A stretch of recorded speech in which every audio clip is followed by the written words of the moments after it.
So this is the kind of entrance to my backyard here, and just a visualization, but this will be a little welcome shed. Keep my phone steady as possible. This will be the walking path for our participants.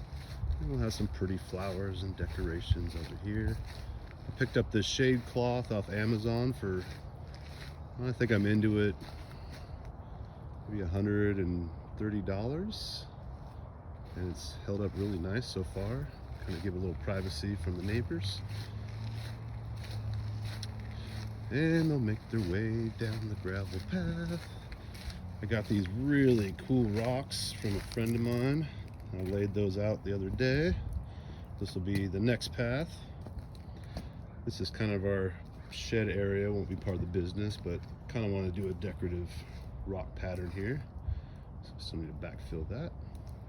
The thing I've realized with trying to open this business or build this oasis for people is just all the hardscaping and pathways. So here's the garden. Let's walk down here.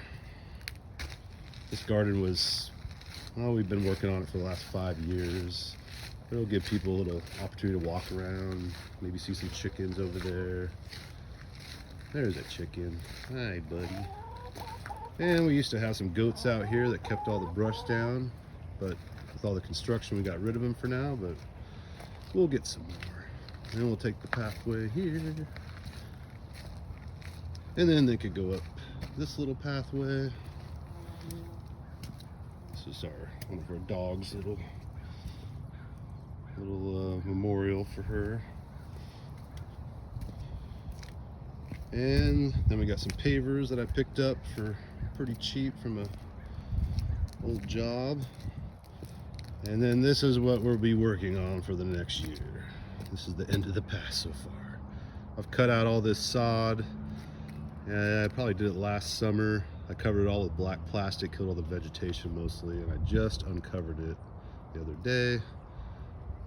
The neighbor and I finished that fence. We've got a 6-foot tall privacy fence. Yeah, so this is what we're working with. It's a pretty big area. I'll keep you guys posted, but the first project we'll be working on is my buddy's gonna come over here and do some grading, get this nice and flat and terrain, and then we're gonna put in a French drain, probably dig a big hole right around here. There'll be an outdoor shower right in this area, and then make a pipe all the way out to there. And then hopefully start building some saunas and other things. So it'll be a long process, but I hope you follow us, and if you like it. If you have any advice, if I'm doing something wrong, that's why I'm doing this YouTube thing. I've used it myself on many projects, and I'm gonna try to put myself out there, and maybe I could generate a couple bucks. And we want to add a yurt way back here in this kind of seasonal area for people to kind of have retreats, and maybe a holistic approach for medicine, massage, yoga, singing bowls, Reiki, things like that. So yeah, stay tuned.